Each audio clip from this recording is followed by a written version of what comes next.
मैं राजेंद्र कुमार सिंह, सहाचार्य, राजकीय महाविद्यालय कोटपुतली। आज हम बीए पार्ट सेकंड के पॉलिटिकल साइंस के सेकंड पेपर में भारत में पंथ निरपेक्षता की प्रकृति की चर्चा करेंगे। पाश्चात्य जगत के अनेक देशों में सेकुलरिज्म को अपना आदर्श बनाया गया है। भारत में भी पंथ निरपेक्ष राज्य की स्थापना की गई है, लेकिन पाश्चात्य जगत की सेकुलरिज्म और भारत की पंथ निरपेक्षता पूर्णतः एक समान स्थितियाँ नहीं हैं। इनमें भेद और वस्तुतः महत्वपूर्ण भेद है तथा इस भेद के कारण सर्वप्रथम भारतीय जीवन का धर्म शब्द पाश्चात्य जगत के शब्द मज़हब या रिलीजन की तुलना में बहुत व्यापक है। मज़हब रिलीजन का अर्थ एक विशेष धार्मिक पंथ से होता है, लेकिन भारतीय सांस्कृतिक परंपरा और वाङ्मय में धर्म शब्द का प्रयोग अत्यंत व्यापक अर्थों, सदाचार के नियम, कर्तव्य और जीवन में धारण करने योग्य स्थिति में किया गया है। इसके अतिरिक्त प्रत्येक देश का अपना एक इतिहास, अपने ऐतिहासिक अनुभव तथा अपनी एक संस्कृति होती है तथा उसे राष्ट्रीय आदर्शों की प्रकृति उसकी ऐतिहासिक विरासत के अनुरूप होती है। इतिहास, परंपरा और संस्कृति की दृष्टि से भारत की अपनी एक विशिष्ट स्थिति रही है। इस विशिष्ट स्थिति ने भारत की पंथ निरपेक्षता को पाश्चात्य जगत के सेकुलरिज्म से भिन्न कर दिया है। भारतीय पंथ निरपेक्षता देश से आयातित विचारधारा नहीं, वरन एक भू-सांस्कृतिक अवधारणा है। इसके नियामक तत्व एवं प्रेरणा स्रोत शुद्ध भारतीय है। यह देश के ऐतिहासिक विकास का परिणाम है। यह देश के दर्शन और नीति शास्त्र के अनुकूल है।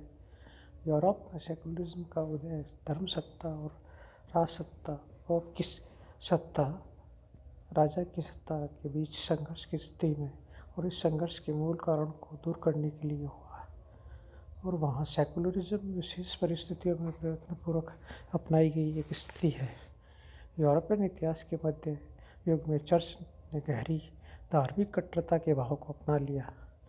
चर्च ने लौकिक जीवन पर भी अपनी सत्ता का प्रतिपादन किया और चर्च तथा चर्च से जुड़े अधिकारी वर्ग उन व्यक्तियों को पीड़ित करने लगा जो उनसे असहमति रखते थे। चर्च के इन अत्याचारों से मुक्ति प्राप्त करने के लिए विवेकशीलता के आधार पर यह विचार प्रतिपादित किया गया है। चर्च को व्यक्तियों के मौलिक जीवन और राज्य को व्यक्तियों के धार्मिक जीवन पर नियंत्रण का अधिकार नहीं होना चाहिए। यह विचार ईसा के इस उपदेश पर आधारित था, जो वस्तु सीजर की है उसे सीजर को तथा जो ईश्वर की है उन्हें ईश्वर को अर्पित करो। लेकिन भारत में इस प्रकार की स्थिति नहीं है। हिंदू धर्म में सदैव ही उदार और व्यापक दृष्टिकोण की स्थिति रही है। अतः पाश्चात्य जगत में नितांत भिन्न रूप में भारत में पंथ निरपेक्षता एक स्वाभाविक स्थिति रही है।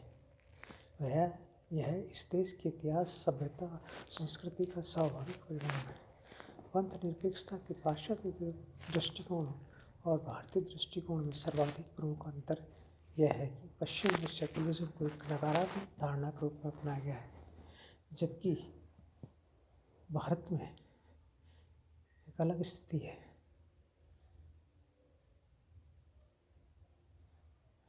तो भारत में पंथ निरपेक्षता की नकारात्मक धारणा के रूप में नहीं, वरन धर्म के प्रति सकारात्मक धारणा के रूप में अपनाया गया है। यह न तो धर्म और विविध धार्मिक पंथों के प्रति विरोध भाव है और न ही धर्म के प्रति उदासीनता या अलगाव का भाव। यह तो सभी धार्मिक पंथों के प्रति समान भाव रखते हुए धार्मिक कट्टरता का त्याग करने, उदारता या धार्मिक सहिष्णुता को अपनाने की प्रेरणा देता है। अतः सभी धर्मों का सार मानव धर्म को शिरोधार्य करने का संदेश देता है। इसने अपने संविधान में जिस पंथ निरपेक्षता को अपनाया है उसका आशय है धर्म के प्रति सकारात्मक भाव और सर्वधर्म समभाव।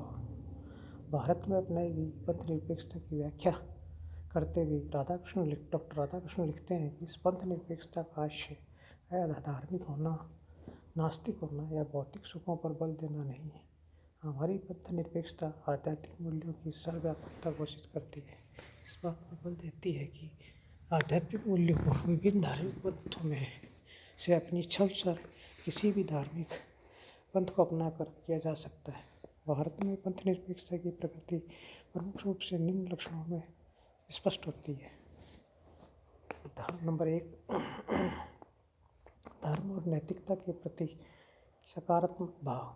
पाश्चात्य दृष्टिकोण के अनुसार पंथ निरपेक्षता धर्मेतर या धर्म विरोधी, संशयवादी एवं लोकोन्मुख भौतिक विचार है, लेकिन हमारी पंथ निरपेक्षता अपनी प्रकृति में धर्म विरोधी नहीं है। यह तो धर्म और नैतिकता के प्रति एक सकारात्मक भाव है। यह इस बात का प्रतिपादन करती है कि जीवन में धर्म की महती आवश्यकता है और मानव राजनीतिक जीवन धर्म और नैतिक मूल्यों पर आधारित होना चाहिए। इस प्रकार भारत में अपनाई गई पंथ निरपेक्षता का विचार धर्म विरोधी दृष्टिकोण नहीं है।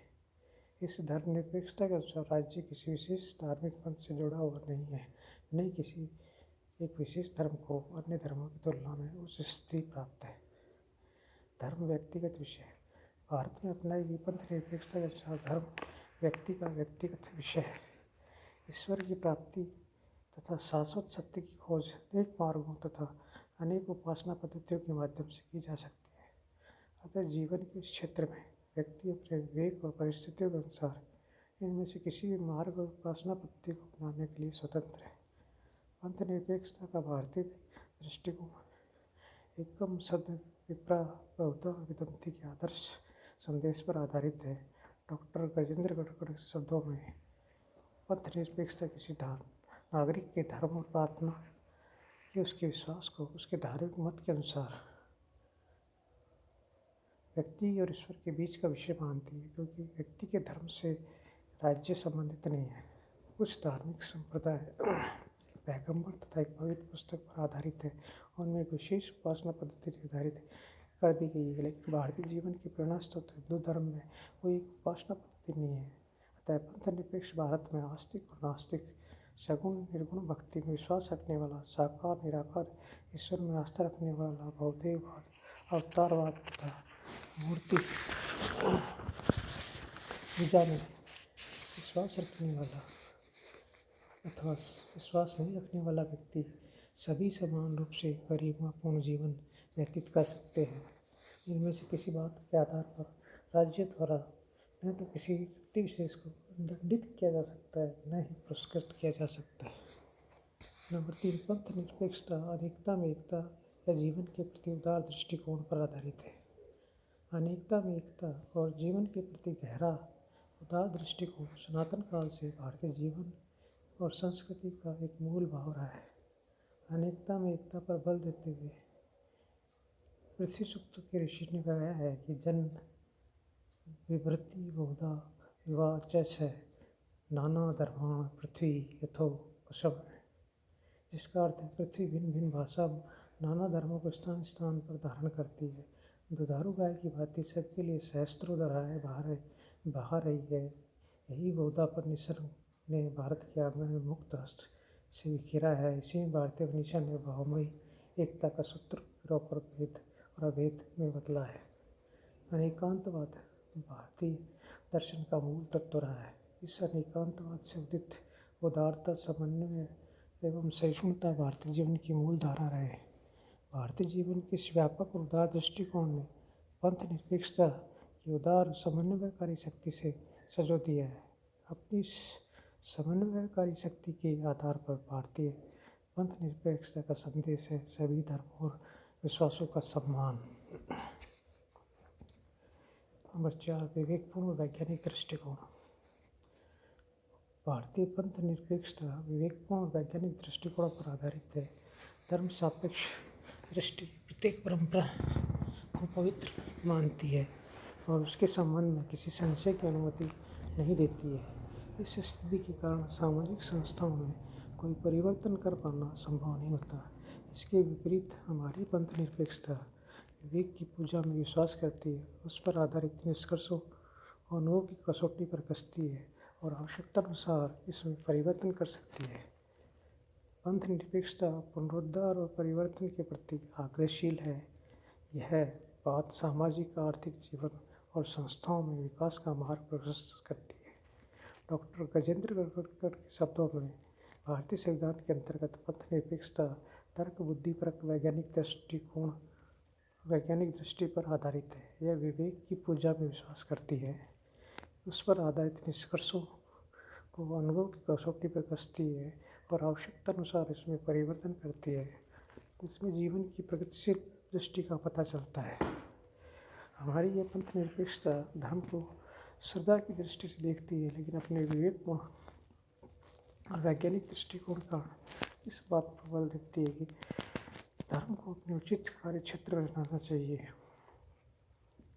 किसी भी स्थिति में राज्य की सामाजिक और आर्थिक गतिविधियों में हस्तक्षेप नहीं करना चाहिए।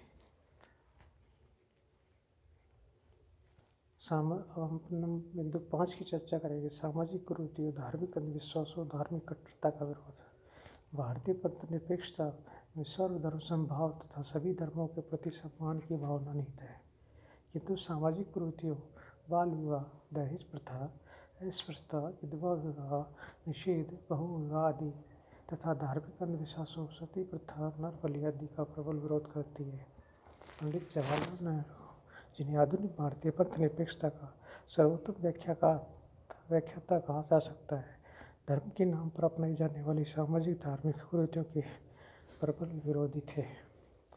संविधान के अनुच्छेद 25 द्वारा व्यक्तियों को अंतःकरण और धर्म के पालन की स्वतंत्रता और अनुच्छेद 26 के द्वारा धार्मिक कार्यों के प्रबंध की स्वतंत्रता प्रदान की गई है, लेकिन संविधान में उल्लेख कर दिया गया है कि नागरिकों के द्वारा इन स्वतंत्रताओं का उपयोग लोक व्यवस्था, सदाचार, स्वास्थ्य के नियमों के अधीन रखते हुए किया जाना है। कोई भी धार्मिक संप्रदाय पंथ निरपेक्ष राज्य के कानूनों से मुक्त नहीं है। आज के लगभग 50 वर्षों पूर्व संसद हिंदुओं के सामाजिक जीवन में सुधार के लिए हिंदू कोड बिल पारित कर चुकी है। अन्य धर्मों के अनुयायियों के सामाजिक धार्मिक जीवन में सुधार के लिए ऐसा कोई प्रयत्न किया जा सकता है। व्यक्तियों को अपने विवेक के अनुसार धार्मिक जीवन व्यतीत करने का अधिकार है, लेकिन वे धार्मिक कट्टरता का मार्ग अपनाते हुए ऐसा कोई कार्य नहीं कर सकते जिससे अन्य धर्मों के अनुयायियों को धार्मिक भावनाओं को आघात पहुँचे, उनके धार्मिक आचरण में बाधा पहुँचे। हम चर्चा करेंगे शासन द्वारा धार्मिक शिक्षा का निषेध लेकिन नैतिक शिक्षा का प्रावधान। हमारी पंथ निरपेक्षता धर्म के प्रति सकारात्मक भाव रखती है, लेकिन यदि राजकीय शिक्षण संस्थाओं में धार्मिक शिक्षा की व्यवस्था की जाए तो उससे विभिन्न धर्म के अनुयायियों के बीच मतभेद और संघर्ष की आशंका उत्पन्न होती है। पंथ निरपेक्षता की इस प्रकृति के अनुरूप संविधान के अनुच्छेद 28 में कहा गया है, किसी सरकारी शिक्षा संस्था में कोई धार्मिक शिक्षा नहीं दी जा सकती। गैर सरकारी किंतु सरकार से आर्थिक सहायता तथा मान्यता प्राप्त शिक्षण संस्थाओं में किसी को धार्मिक शिक्षा या उपासना में भाग लेने के लिए बाध्य नहीं किया जा सकता। लेकिन हमारी पंथ निरपेक्षता नैतिक शिक्षा, नैतिकता के सामान्य सिद्धांतों की शिक्षा का निषेध करती है। यह तो नैतिक शिक्षा और शिक्षण संस्थाओं में नैतिक शिक्षा को व्यवस्था करने के लिए प्रोत्साहित करती है। भारत में पंथ निरपेक्षता से जुड़ी इस बात पर अब तक यथोचित ध्यान नहीं दिया गया है। परिस्थितियों की मांग है कि अब नैतिक शिक्षा को प्रोत्साहित करने के लिए सभी संभव प्रयत्न किए जाए। वस्तुतः भारत में पंथ निरपेक्षता भारत के ऐतिहासिक, सांस्कृतिक, दार्शनिक चिंतन एवं समाजशास्त्रीय विकास की देन है। यह एक आध्यात्मिक, नैतिक एवं भू सांस्कृतिक अवधारणा है जो भारतीय जीवन धारा को अखंड प्रवाह एवं इसका मूलाधार है सर्वधर्म समभाव, सर्वधर्म सद्भाव, उदार समन्वयवादी दृष्टिकोण और वैज्ञानिक दृष्टिकोण। हमारी पंथ निरपेक्षता लोकतंत्र या लोक कल्याण के साथ अविच्छिन्न रूप से जुड़ी हुई है।